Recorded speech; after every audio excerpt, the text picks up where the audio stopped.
if I had known of coaching at the time, and I think it would be easier for other people to include their dreams into their professional life if they have coaching around them to make the link between the work and the professional career, whether it's you work in an office, whether you work on a construction site or in a lab, or you're traveling, you're doing experiment outside.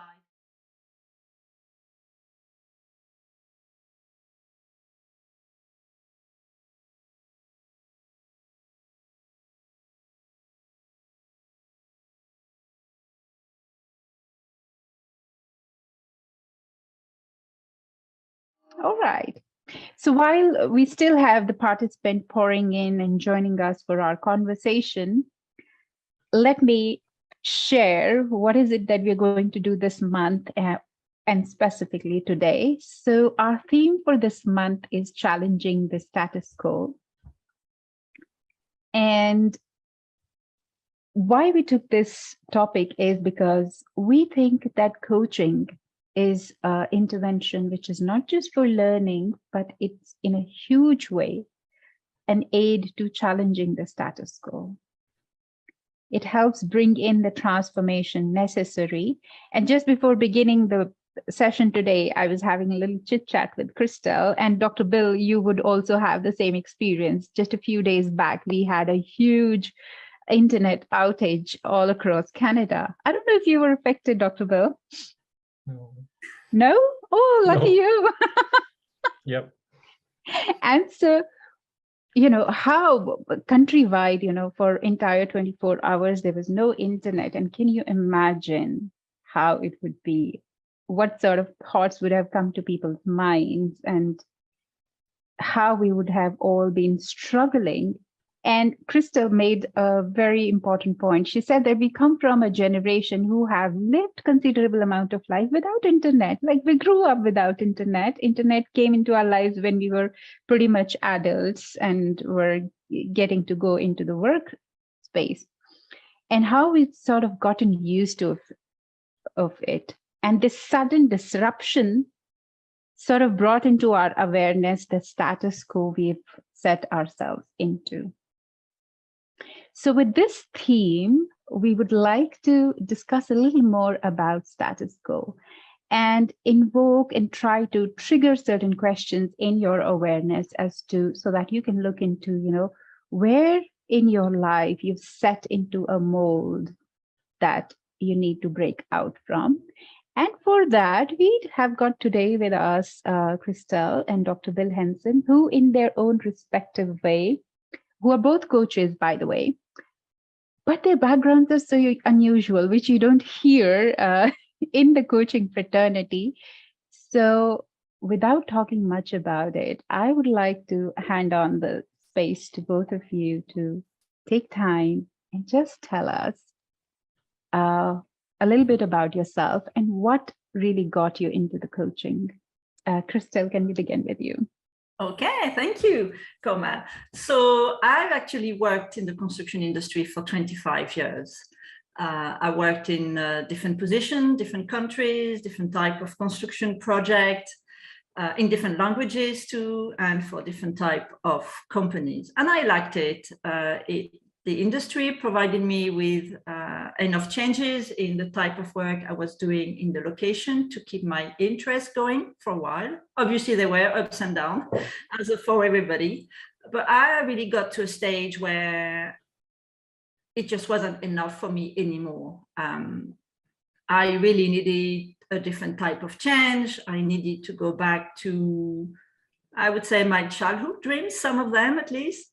And I realized I wasn't in the right environment anymore for who I was at the time. So I went into a phase where I was unhappy, unfulfilled, unsatisfied, trying to figure out what else can I do with my life.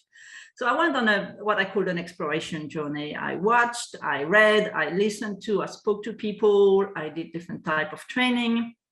I did a mentoring program, and I discovered life coaching. And that was it. That was this is what I need. This is really about me finding my own solution within myself rather than following somebody else's solution, which is not adapted to who I am.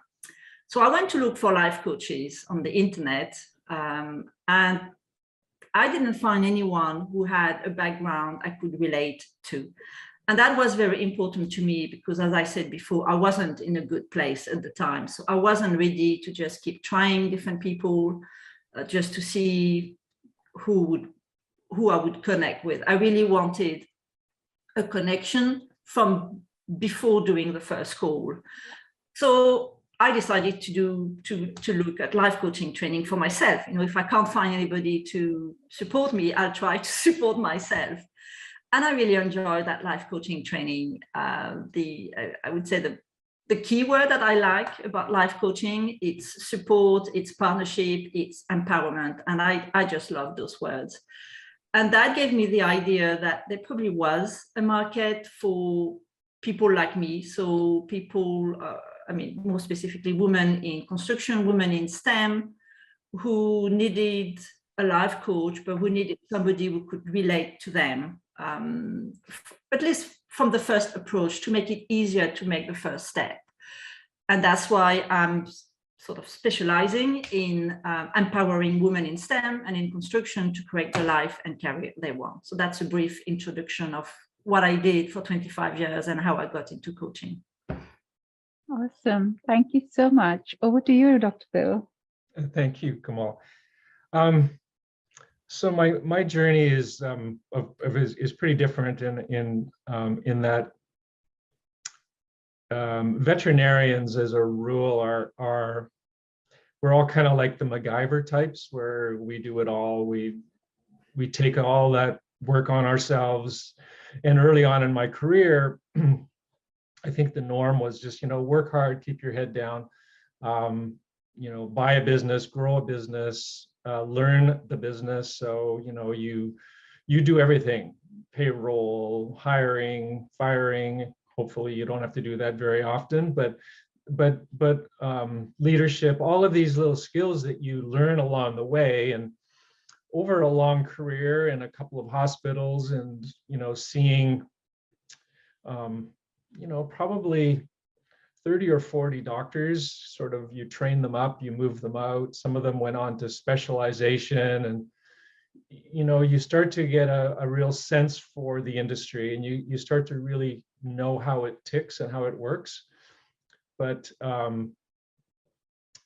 as I kind of approached near the end of my career, I think what helped me transition out of active practice. I'm still licensed, but I'm not actually in the practice anymore. Was just that I was having to travel back and forth, and I was my rear end was getting tired of the seat of my car. So I started to think, I still have gas in the tank. What do I want to do with myself? And I thought, I've learned a lot over the years. I've learned a lot, especially about leadership, and I think that coaching seemed to be a good fit. And as it turns out, most of the things in life happen by chance. And my brother-in-law, suggested, I contact somebody about this executive coaching program. And the next thing I knew, I was, ankle deep in that. And at first it didn't make a lot of sense, but then I think once I started to really embrace the whole topic of coaching and understand it a little bit more, because my world was very advice driven. Like, that's all I did all day. And, having to keep my mouth shut and not provide answers, and, do this and do that and move on to the next patient, sort of thing. Once I kind of got through that, I started to see through a little bit more. And so I think that's what attracted me to coaching, is just that I have lots of knowledge, and I want to help other people kind of gain that knowledge. But I also have spent a lot of time, as I'm sure we all have, on building our own emotional intelligence and our emotional resilience. So I think you need a lot of that as well to be able to partner well with people that are in my industry kind of hurting at the moment. So that's kind of my story. Wow. I'm sort of caught by a blind side of mine, and pardon me for that, because when I hear the word veterinarian, all that I could figure out in my mind is somebody with animals, maybe pet animals or wild animals, just like a dog whisperer or a cat whisperer. The kind. I didn't process it in my mind that it would take a lot of coordination, management, organization, and all of those kind of things. I think the picture in my mind was something different. So thank you for bringing me to the reality side of it.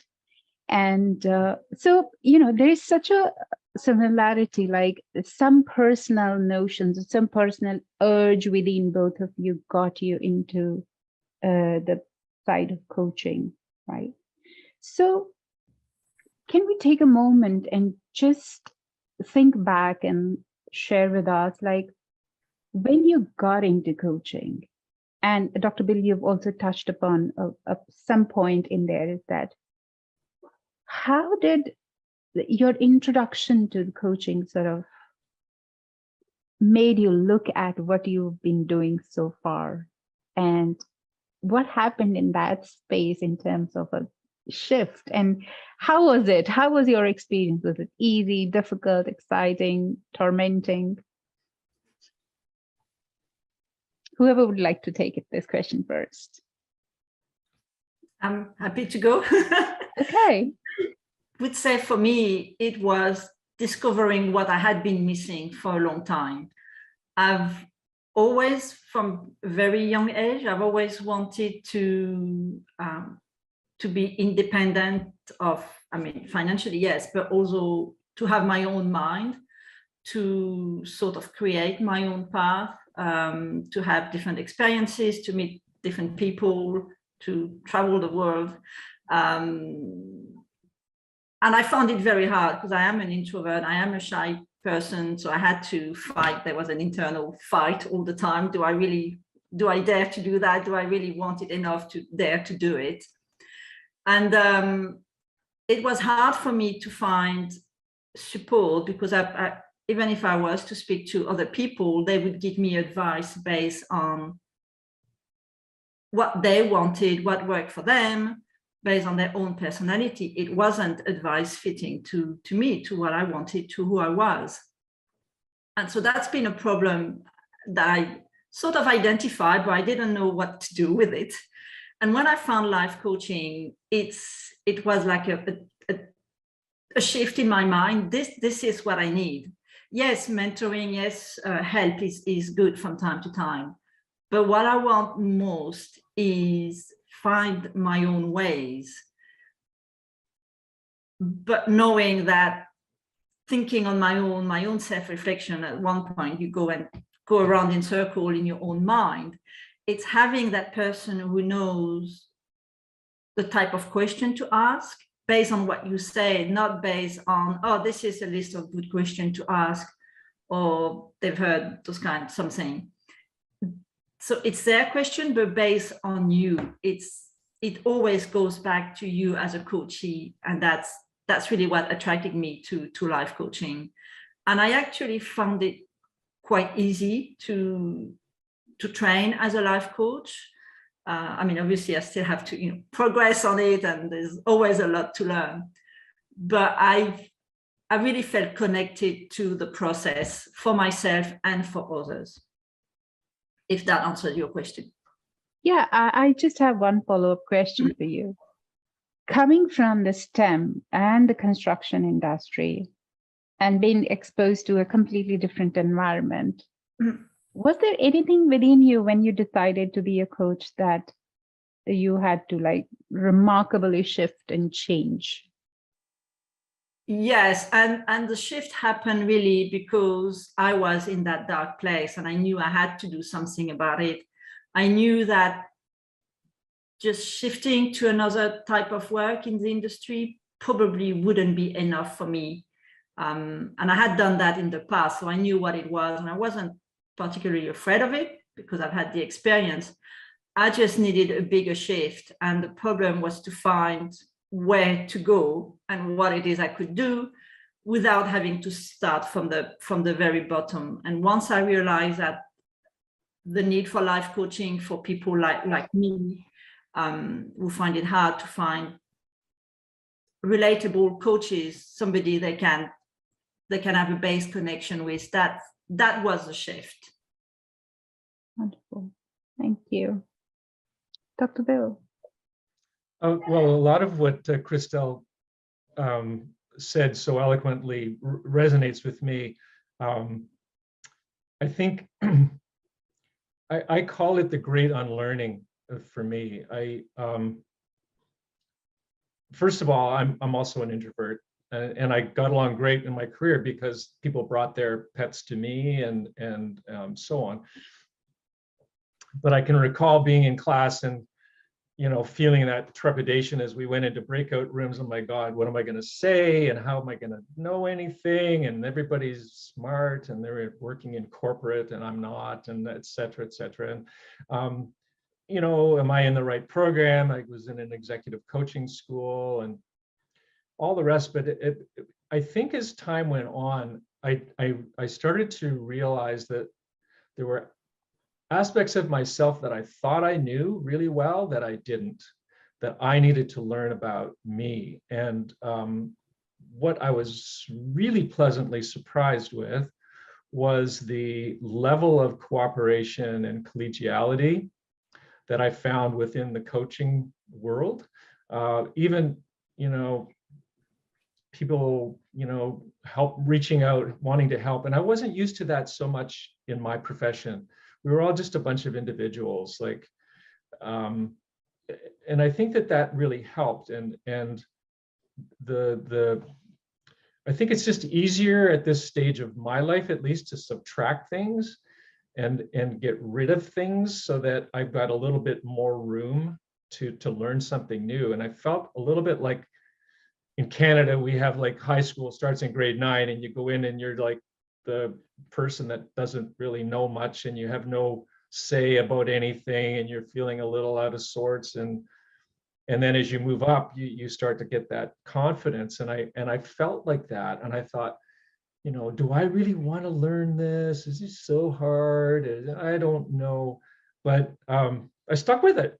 And I think sort of like what Christelle said, you know, like, and see where it goes. And so I've learned a tremendous amount. And I think one of the things that I've learned, Kamal, if I could just add one more thing, is that I've learned to stop and look back and go, okay, how far have I come? Instead of how much have I got to do? I'm spending a little more time celebrating the fact that, okay, I've gone this far. I still have, you know, I've got coaching clients and I'm doing what I want to do and not kind of where I need to be, you know, or, you know, that sort of thing. So that's helped as well. So I think it's just this whole pause and refresh thing. There just has been a lot I've had to kind of throw away. And I guess that's probably the biggest thing that's happened to me. Awesome. Amazing. Thank you so much, both. It's, I'm sure so many people are resonating with what you're sharing. And for our own journeys and also the journeys of our clients who go through that process with us in the coaching conversations. And I particularly like the analogy that you've given of a high school, like becoming the 9th grader in the high school and feeling in that space like, oh, I don't know anything or I know nothing, you know, even after having a lifelong journey. And, you know, that how every new change, every status quo shift would look like, oh, you're back in the high school sort of feeling a little nervous, not confident about it. And I also like the question that you pose is like, how far have I come? Instead of, yes, we do have our goals and, you know, where we are going and where do we need to go, what is the goal, but how far we have come is both inspiring, encouraging, and also showing us like, yes, there is a forward momentum to what we have taken on to do on ourselves. And I think that celebration is very, very important. So point taken for self and for our clients also, that in their shifting of status quo, celebration should be an integral part of it. I'll just take a quick note from our audiences who are sharing. So Jen is saying, I'm finding that I'm moving from extrovert to being more introverted. Introverts, I have a book for you, Quiet. It is amazing validation on the value of introverts. Okay, thank you, Jen. I'm neither an introvert nor extrovert, but a middlewort. That's amazing, Venkat. That's a new term for us, the middlewort. So let's move to a different question that I had for you, is that now that you have a new lens of a coach or a new hat of a coach, when you look through that lens and look back at your experience or journey or the industries that you've come from, how do you look at that now? What and where do you think, some status quo need to be shaken, need to be challenged, and where do you see the potential and opportunities for change in those respective areas? I'll let Dr. Bill start this time. Ooh. Okay. Okay. Kamal, that's a loaded question, because what was considered the standard of a new graduate, for example, when I entered the workforce to what is now, is really very, very different. And all I can say is, and I don't know if people have watched the TV series James Herriot, and it is a lovely tale of a country veterinarian who basically looked like he never got tired. He worked 24/7. He was on call all day and night,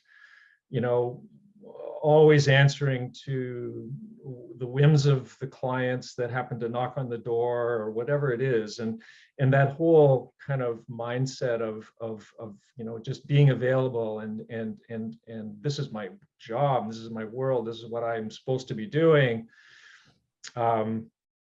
has changed a lot. And I don't want to get into how it's changed, but all I can say is that it's given me a lot of perspective in terms of why we're having so many problems now. And I think it's just kind of the sins of the father, as things change in life, if the work models and if the leadership and so on doesn't catch up to where things are really happening on the ground, then there's going to be this kind of clash. So I look at my job experiences. I'm very blessed that I reinvented myself a whole bunch of times as I bumped into problems that oh my God, I don't know how to handle that. But I'll find a way. And back then it was just, you tough through it. You just push that overdrive button and you work hard and you whatever. And you didn't know about burnout and you didn't know about moral distress. You didn't know any of that. You just thought, oh, this is part of the job and this is what I'm supposed to do. And so I feel I have that perspective. And maybe I just kind of leave it at that. And I bring that into the present, and I can sort of see from my vantage point, maybe a little easier, where I think things need to change. So I'll pass off to Christelle. Okay, thank you. Okay, so I would say looking back now that I'm in a better mindset, mental state than I was a few years ago, I would say I did achieve a lot, going back to what Dr. Bill said and looking at what you've achieved rather than how much you still have to achieve, looking at what you've done.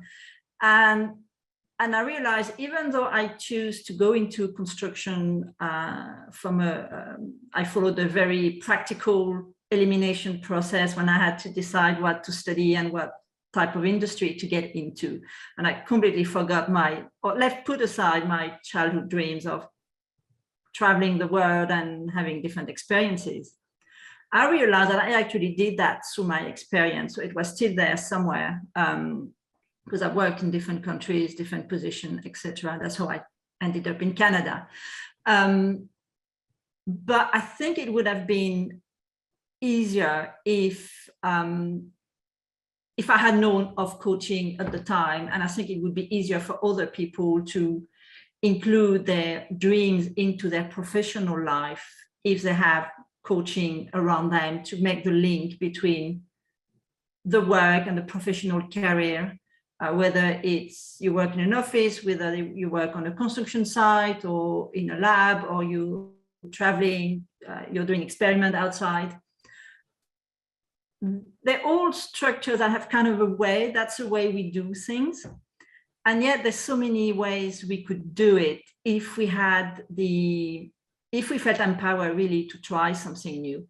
And I think looking back, I see that I tried to do some of that for myself, with restriction, with challenges, my own challenges due to my own personality, challenges of working in an industry with not so much diversity, in particular gender diversity, but which is also quite traditional in its management and leadership style.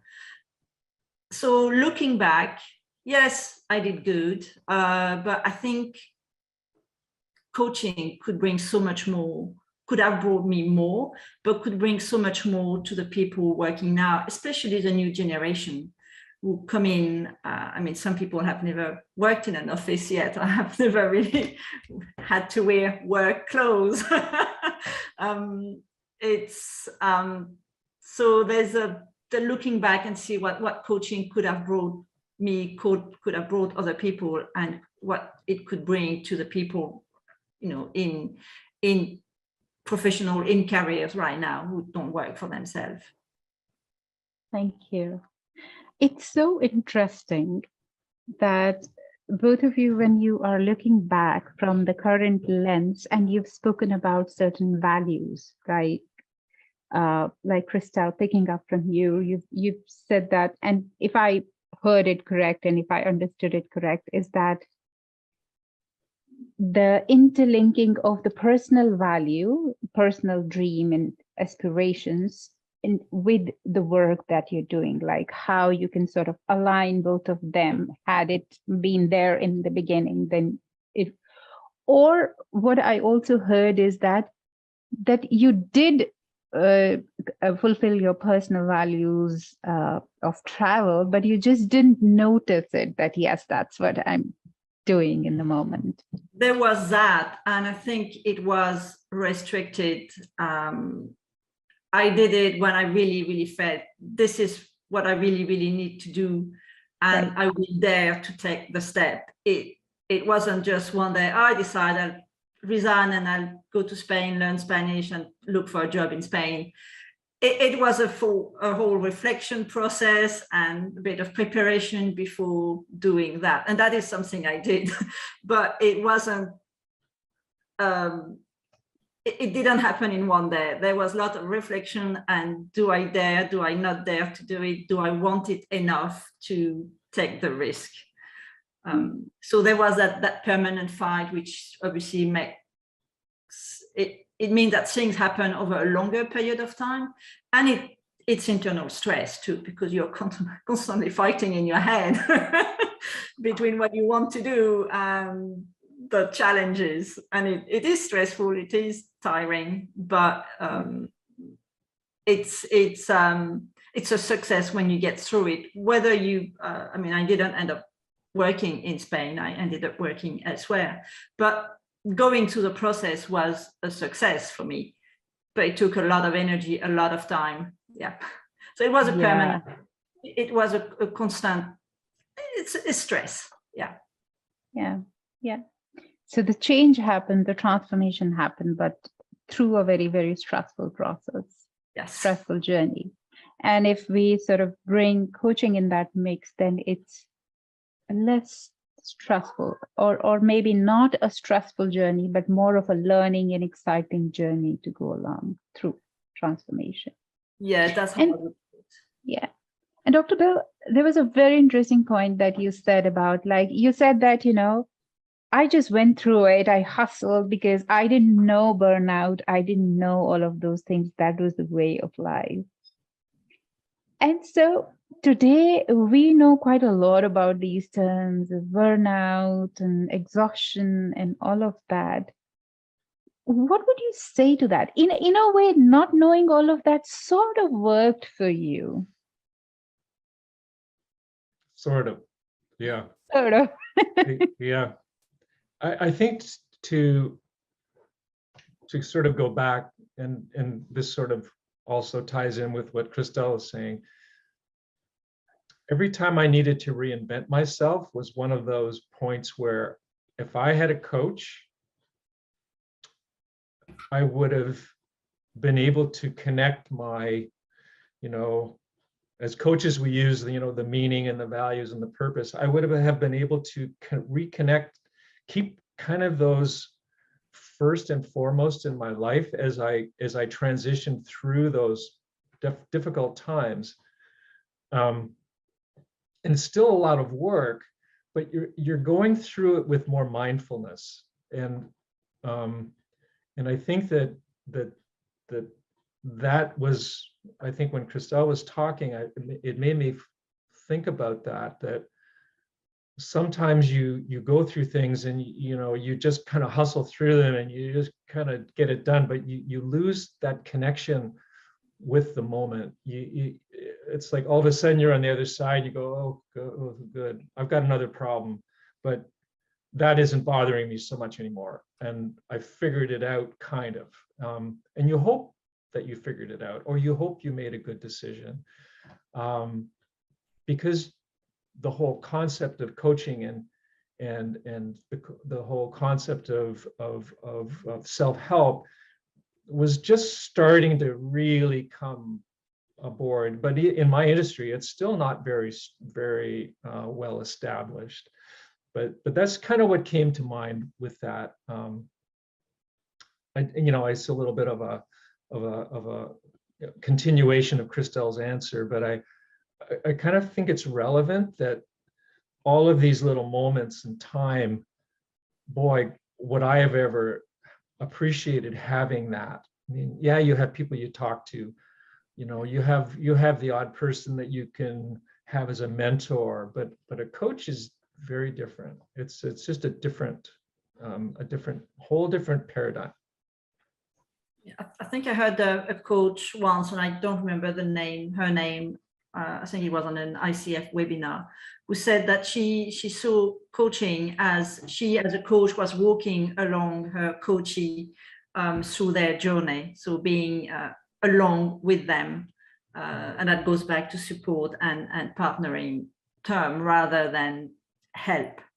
And I think, carrying on with what Dr. Bill said, that having a coach when you're looking at changes, for example, just to support you in your reflection process and why you want to do it, what's behind you wanting to make that change, and understanding what is pushing you for that, to take that step, that risk, and maybe looking also at what happens if you don't take that step or that risk. What are the risks of not taking the other risk?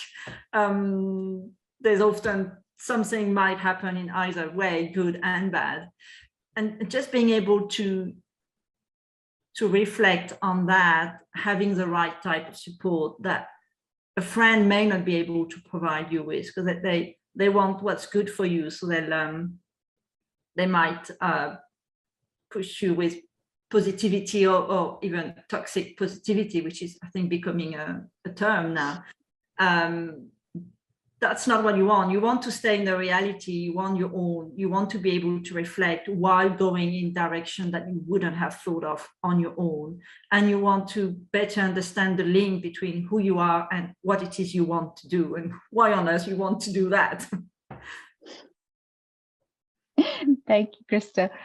I love the expression of positive toxicity. Toxic positivity. Toxic positivity, yeah. It will all, be fine. Yeah, it's like too much of positivity. Yes, and I relate to it in a way because I always feel that I've had people around me who have all been very, very, very nice, who've all been very encouraging, very positive, and always sort of tried to show me, oh, this is what you do good, and this is what you do very nice. And all I crave for is somebody to come and tell me, this is nonsense. Get over yourself. Do it right.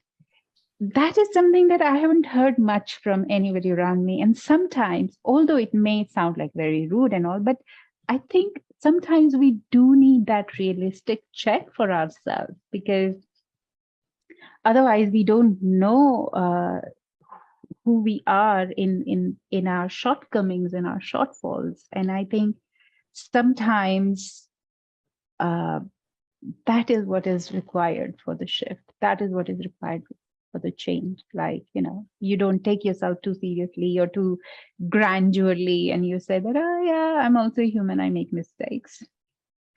So thank you for bringing that point home. And I am also reading through the chat box, and there are people relating to what you're saying, and Jean is saying, I love the realistic check. Yeah, because reality is pretty important for challenging the status quo and shift. Nick is saying coaching might be criticized in this age of catastrophic change to be too focused on the individual. I'm guilty of this. Should we try and put coaching into a harsher and wider context? Nick, what do you mean by harsher context? Wider, I sort of understand that built around groups and larger communities, but what do you mean by harsher? Would you like to just specify it in the chat box? And in the meantime, I would like to take on to that point that both of you have resonated in your sharing, that yes, change sort of happens, and yes, we could see our life or the way we are built up, we do go through change either one way or another. Even if we don't have any support, somehow human life is such that we somehow find some inner reservoir of strength or some resources to go through it. But what happens is probably quite a lot of wear and tear in the process, which if we have a timely and right kind of support in the moment, could be taken away from. And then the journey would be like more pleasant and more smoother. And in a way, it sort of reminded me of some stories that I've heard in Taoism, which is like, in China, it's a life philosophy, which is like living, which takes a lot of inspiration for living through the nature and nature's processes. Like nature has its own way and ease, and changes sort of happen in nature also, one after another. Different seasons sort of change. And the transition seems to be happening so smoothly that we don't even realize like when these shifts have sort of happened. And when I heard you both, sharing your respective experiences, it felt to me that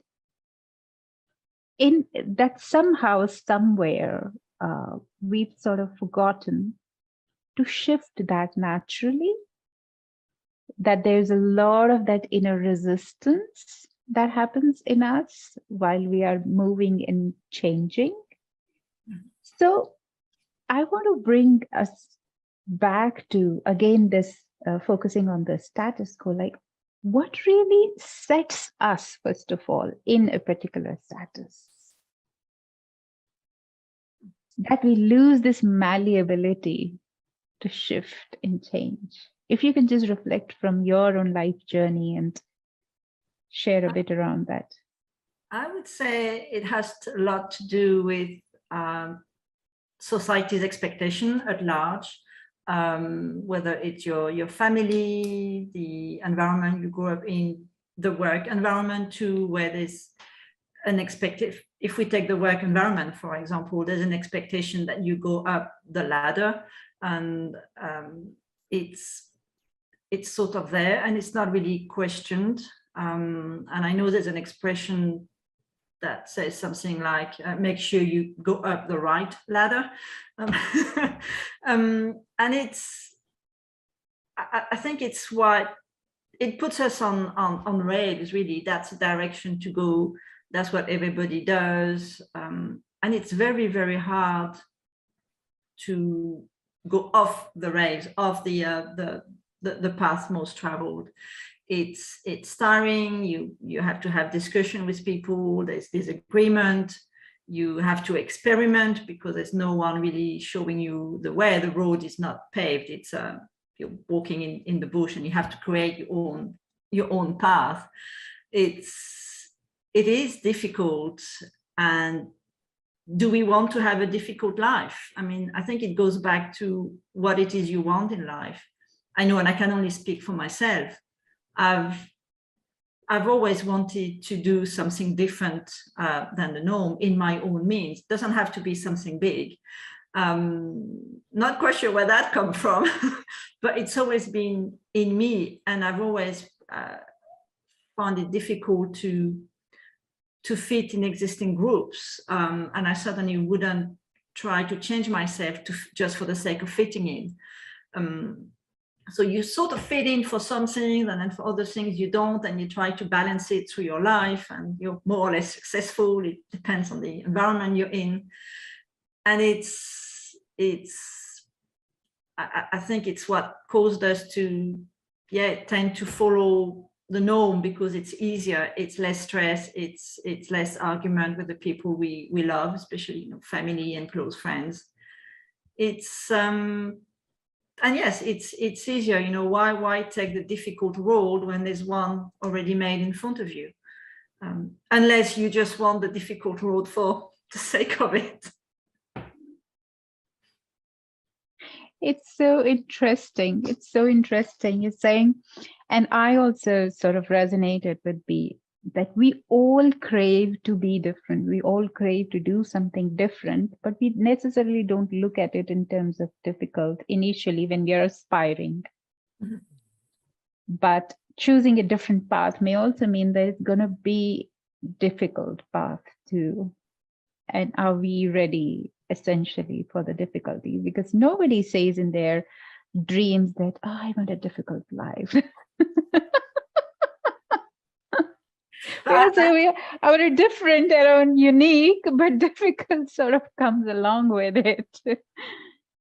I would like to add here that we don't actually think how difficult it is to follow the path in front of us, because the difficulties are more internal, in that we have this internal fight between what we do and our values, what we do and the strengths we have, and we end up doing something we're not that strong in, so we do things we don't like, for example, or we have to keep figuring out things, and we don't do what we're good at.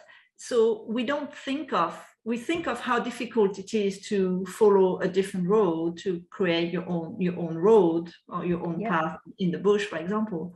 But we don't think so much about how difficult it is to follow the ready-made road, because it's all, I guess it's more internal difficulties, and they're maybe easier to hide to other people. I don't have a background in psychology. I'm sure there's a lot going on there, but I think we forget about that difficulty. We just leave it aside when it is probably as difficult to follow a path made for others than to create your own path.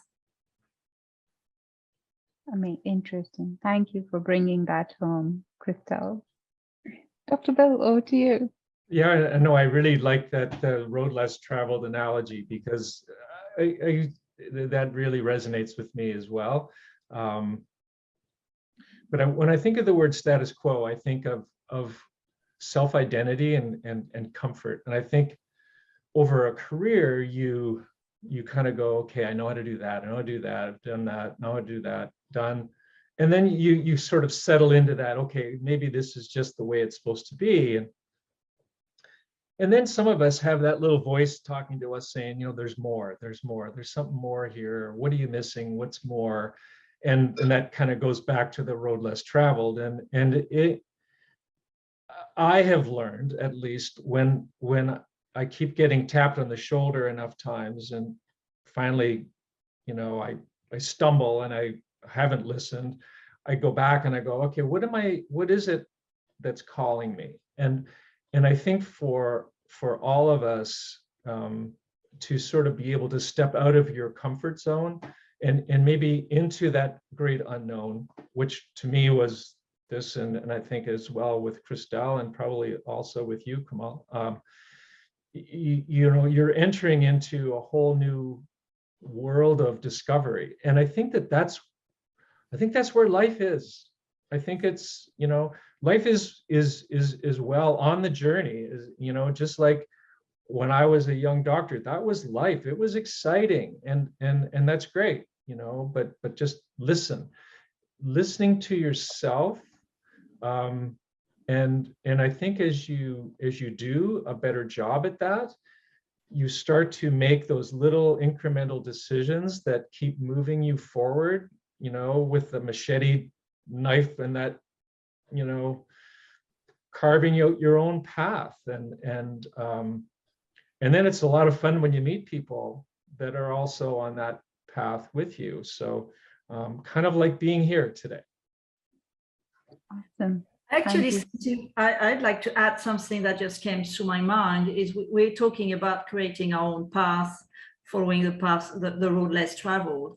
I think it's also important to think about the circumstances we're in, and we're all in different circumstances. Some of them we can go around, and some of them they really obstacle, or dealing with them means changing the path you want to follow. But I think it's important. It's a reality aspect of it. COVID obviously is a big circumstance right now that it's there. We deal with it in different ways depending on our situation, but we have to deal with it. We can't just ignore it.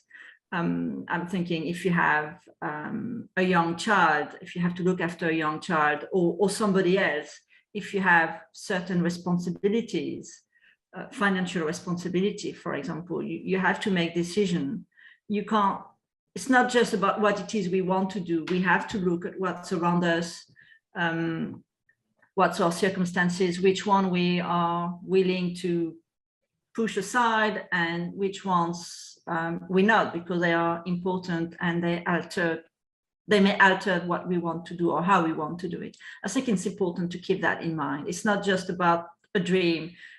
We have to consider reality. And I think there was a comment about reality too in the chat at one point. It's not just living in a dream and going for just your dream. You have to, I think you have to link it to your own reality and how much you are willing to do or what it is you're not willing to do. And that's different for each of us. Can I just add in there too, Christelle, that what you're saying is really true. What a lot of people are doing is they're shouldering more responsibility. They're having to pay attention to all of those other issues, and they're wanting to do everything else as well. And I think that that's contributing to this sort of overwork, this burnout thing. And I think as a coach, you can help people to learn what is really important here for you moving forward. What isn't so important, And I think that bit of reflection can also help when these unexpected things happen in our lives that do take us away. Amazing. And taking away from both of you, and word that you brought in about the self-identity, like what is it that we associate ourselves with? Do we associate ourselves with our dreams or our responsibilities, our aspirations, or different value sets? And then we sort of start to think that, oh yeah, this is my identity and this is the fixed thing about it. That is something which is showing up to me through our conversation, is what sort of get us fixed and comfortable in one particular status. And it's so inherently what's showing up to me is that to challenge the status quo is to recreate a whole identity about self. Go into that space of self and see that, is this all? And I think this also speaks to that when you say that I had a tap on the shoulder, that is that all I am, or will that all I could be, right? It's like, so trying to break out of our own little self-identity bubbles that we have formed and see that, what more could I be? Could I be this, or could I be that as well? Yeah, I think and that. Go on, Kumar. No, go ahead, Christelle. Yeah, I wanted to say, I think it's important to realize who we are really deep inside and remove what comes from the external environment, but also realizing that we change, we evolve with time, with the experiences we go through, with age. So we also change internally, and it's kind of hard. We have to keep up with ourselves. And it means that what we may have really wanted to do when we were 20 years old is we're not interested in that anymore, or we have a different view on it now. And that's not a failure. That's we change, and we change, our interests change, our sense of purpose change. And it is hard work to keep up with ourselves and that change while we're trying to work on a goal that may be shifting on its own too. Yeah, that's so true. Either it's shifting or some disruption suddenly comes and shifts it all together. And what comes at the center of all of this is this I, is sense of self, like who really I am. Like all of a sudden, as we have got to know ourselves, completely changes and becomes sort of irrelevant in the moment, and we need to shift. Yeah. I would like to take back to Nick's question, because he's explained what he means by harsher. So he said that harsher reality of climate change, unsustainable nature of extractive growth economics, competition between social growth leading to popularism or truth.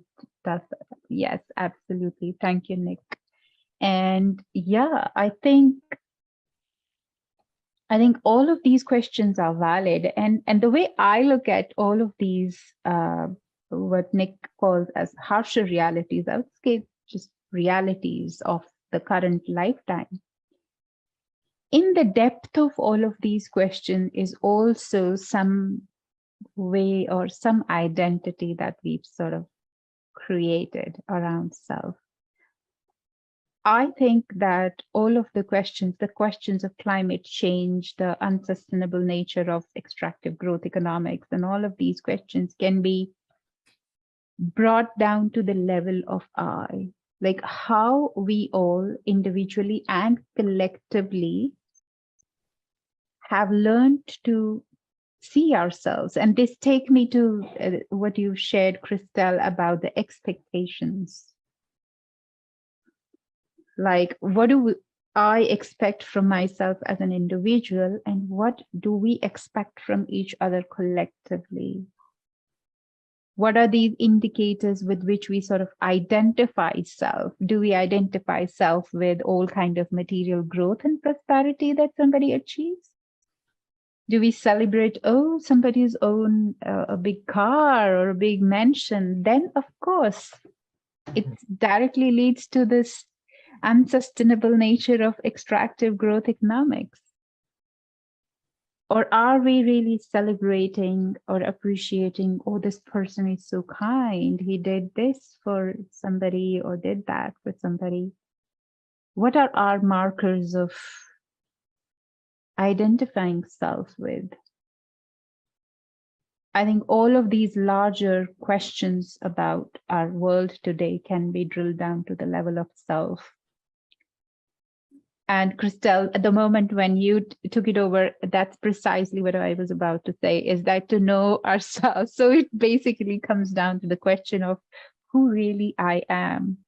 Yeah, it goes back to who we are, our values, what purpose is for us, what gives us a sense of purpose, and how it interacts with the world. I mean, I haven't kept track of where everybody is located geographically. So we're all in different locations. We go through different natural events and man-made events.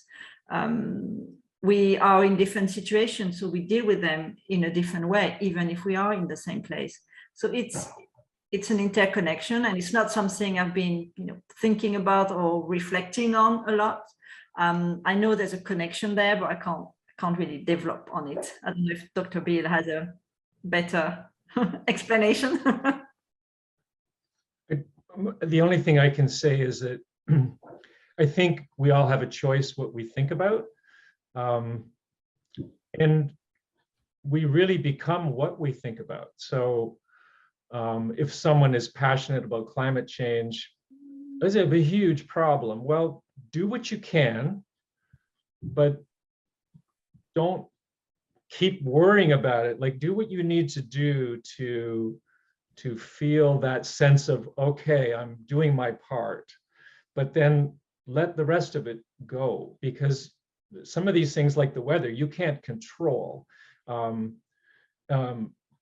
And there's so much negativity in the world that, it can just consume you. And I feel that we are so plugged into, when we started out with the internet here, I'm coming back as a good coach here, talking about something that happened a long time ago. But, we have this insatiable need to be connected every moment of the day. And I got to the point where I kind of went, well, why is that important? And I think if we all kind of ask that of ourselves, we'll probably look and see, well, there's some things maybe I don't really need to be worried about all the time. I don't need to have CNN on in the background and see what's happening here, there, and everywhere, every single moment of the day. But that's just kind of my take on what this conversation was speaking to me. Wonderful. Thank you, Dr. Bill. Thank you. And we're just coming to the top of our hour's conversation. Didn't even realize it's already 1 hour. As a last thing, like a parting question for not just the panelists, but also for all the participants, is like, what shows up in your spaces? Like, what is this one thing which you would like to commit to change? What is one such status in this world or in your respective lives, which is like set, and where you want to see some shift that you are committed to? I think for me, yeah. Everybody can put that in the chat box also. Would like to hear from you while we hear from Christelle and Dr. Bill. For me, what comes to mind is the word empowerment, and it's a word I'm being attracted to at the moment for myself, to keep going for what I want for myself, and based on my own life and my own circumstances, but also to see more people being empowered to follow their own path, to create their own life. And I'm especially thinking about the younger generation that I saw coming in when I was still working in the construction industry. They have so much more, access to different perspectives than we had because of the internet and cell phone. And yet I saw a lot they fall into they follow the career path in front of them. I mean, it is hard when you're very young and you start in a career that the first thing that comes to mind is probably not to create your own, to do your own things at work, but it's having more people feeling empowered to slowly, you know, one step at a time, bring more of their own way of doing things or going in their own direction at work and outside of work, of course. But what comes to mind is the word empowerment for me at the moment. Thank you. Dr. Bill. So I think my kind of buzzword is mental fitness, because it encompasses the whole concept of, you know, learning to take care of yourself first, develop your own, you know, I think emotional intelligence can be taught to people. And I think as that self-awareness rises, I think everything else rises along with it in your life, not only your personal life, but your professional life. And it flavors the decisions that you're going to make along the way. So that's kind of what that means to me. Thank you, Dr. Bill. And for me, it's words, something to do with words, and basically maybe reframing, reshifting, or redefining or clarifying the meaning of the words, which are more liberating and energizing and less sort of, you know, bounding to us. And I see a lot of people are also sharing. Ganesh also mentioned that something which I just want to, he said that all of us can do our part in climate change, avoid plastic, get more fresh air, avoid air cons as much as possible. Ganesh, that's a very good idea. But the thing about status quo shifts and changes is that everybody's change is nobody's change. So I think what I personally would think is like, what is it that I can do? What it is that I commit to do? And that's a little bit around the language for me, is to just help my clients also start to think on the perspective of I, like, what do I commit to? What do I want to see as a change? And not in a very egotistical manner, but a really committed ownership, accountability manner. So thank you so much, everybody, for joining us and sharing your thoughts. It's so beautiful to see all of your ideas. And thank you so much from the bottom of my heart, Christelle and Dr. Bill, for taking time today and letting us peep into your journey, your challenges with the status quo shifts, and where you're committed to do in future. So my thank pleasure. you so much. Thank you, Komal, and thank you to everyone who's been listening in. Thank you so much. Thank you. So we'll see you next week. Bye, everybody. Good night, good day, wherever you are.